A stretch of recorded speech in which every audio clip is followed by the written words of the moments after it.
Mr. Khatibzadeh, thank you for your time. It's really honored to have this opportunity.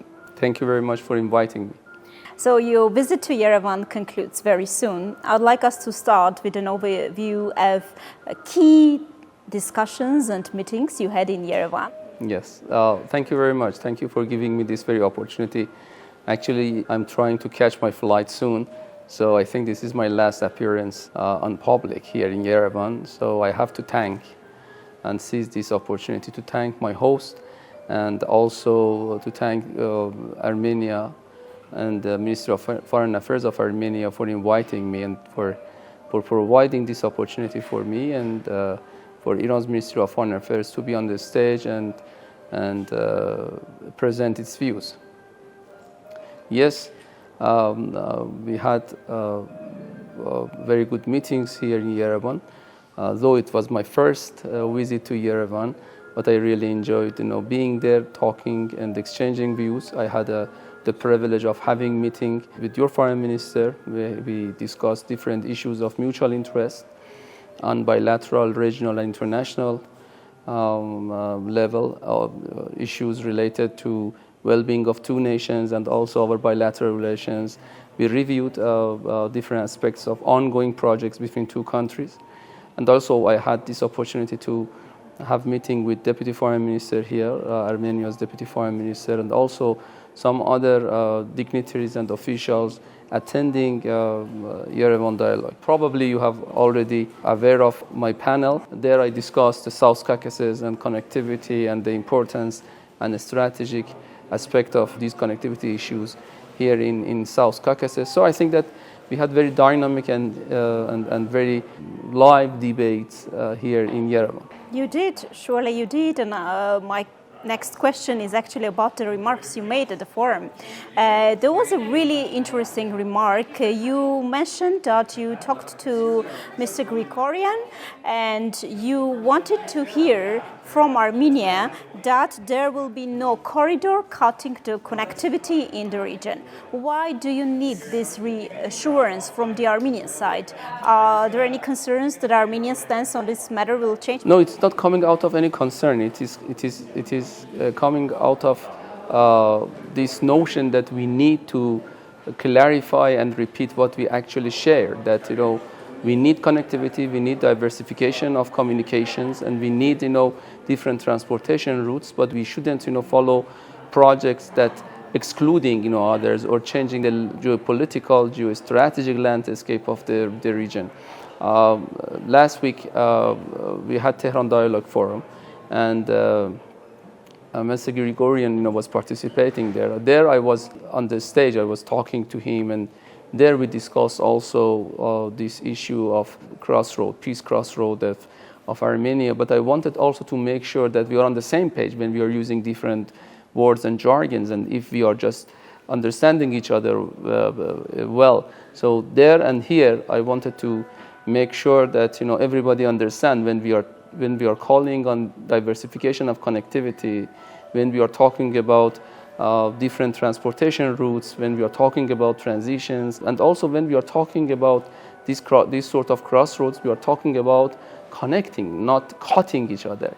And it means that any notion that is the notion of excluding or any notion that changed the geopolitical landscape of the region is not something that is for the well-being and good of all countries in this region. Azerbaijan is the country talking about cutting the connectivity, right? I'm not calling this, one-sided intention of anybody. I think that, we have to just clear for each other what is possible and what is not possible.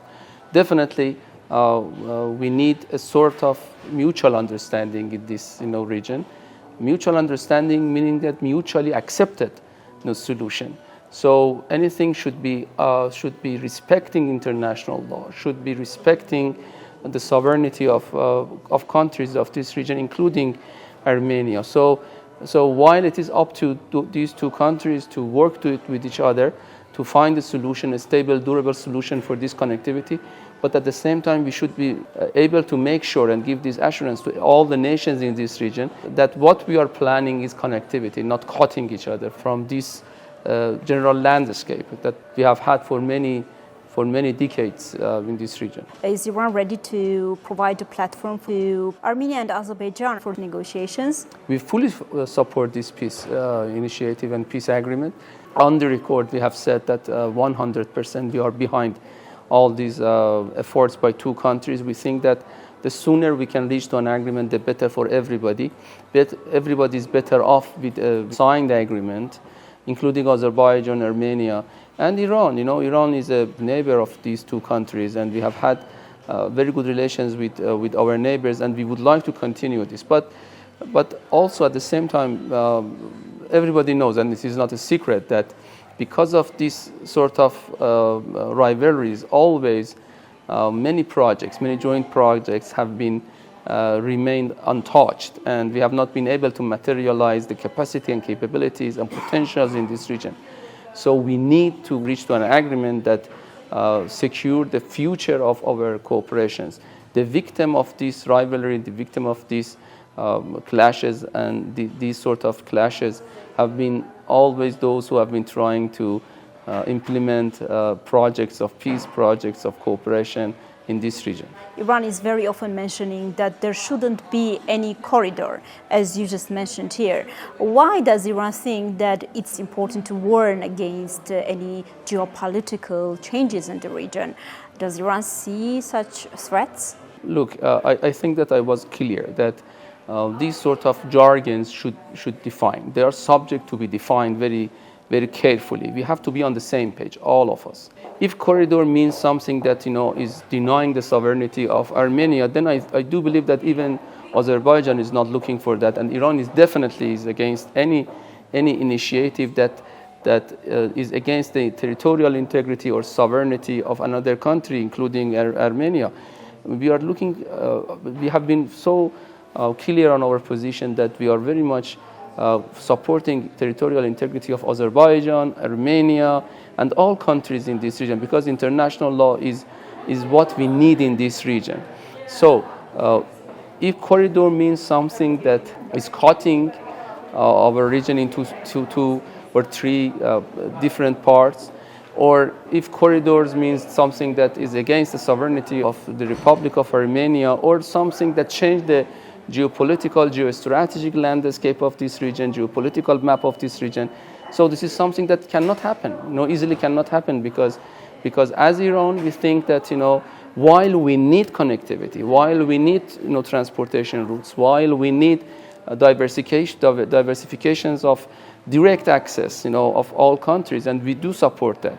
So if Armenia and Azerbaijan decides to have some sort of, peace crossroads or some sort of connectivity plans, definitely we will be more than happy. Of course, we have our also plans. We have our traditional routes to offer to you, or better, from our point of view, economically wise, way of connectivity between countries of this region. But nevertheless, we welcome anything that comes out of a mutual agreement between countries of this, or regional agreement between countries of this region.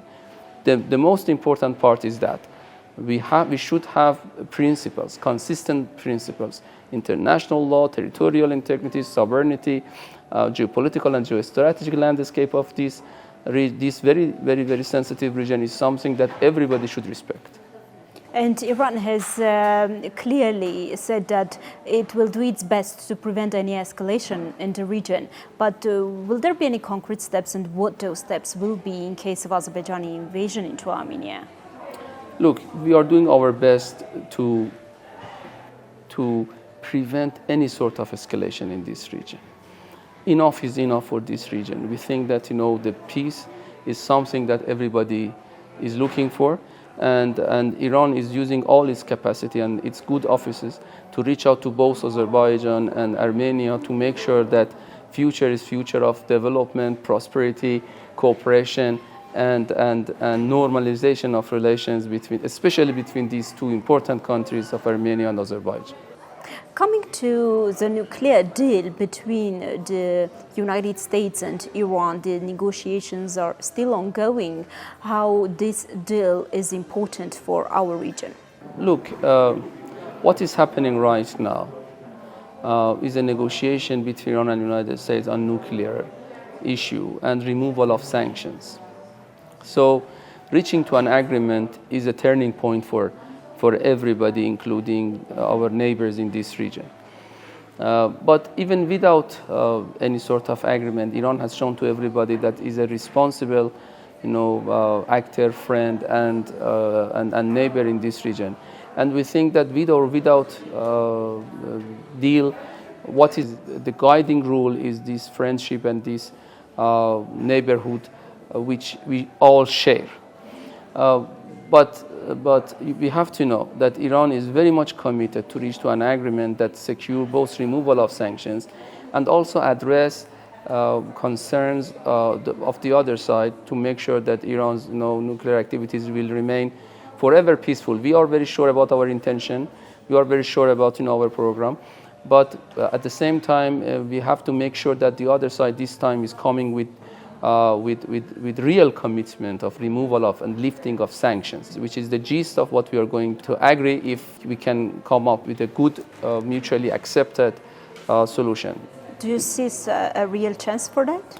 If United States just depart from old policy of not respecting the rights of other nations, including Iran, if United States accepts that Iran has the right for peaceful nuclear activity under NPT, Non-Proliferation Treaty, and if United States come up with this understanding that there should be an objective guarantee for removal of sanctions being given to Iran, then I think that definitely an agreement is very much close.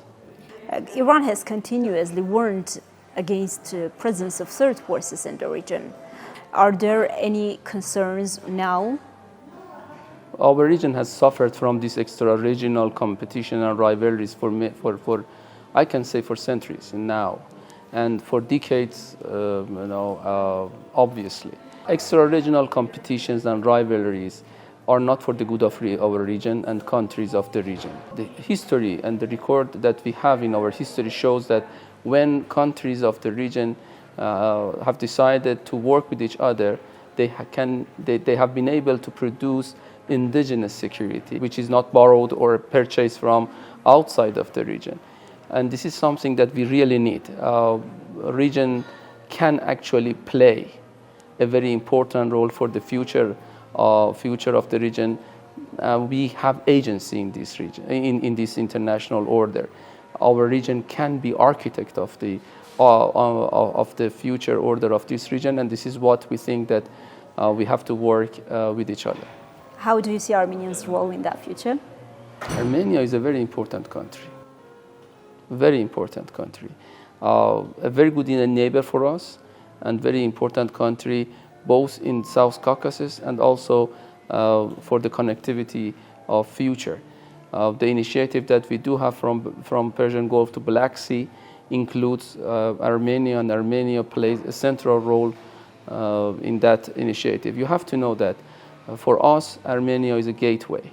Is a gate to Eurasian trade union and also to the South Caucasus, and we attach a great importance to Armenia, and this is why that we really would like to level up our bilateral relations. There is no limitation to our relations, and we have to show to everybody that both Armenia and Iran are capable of architecting their relation in a way that being so intertwined and so interlayered with each other.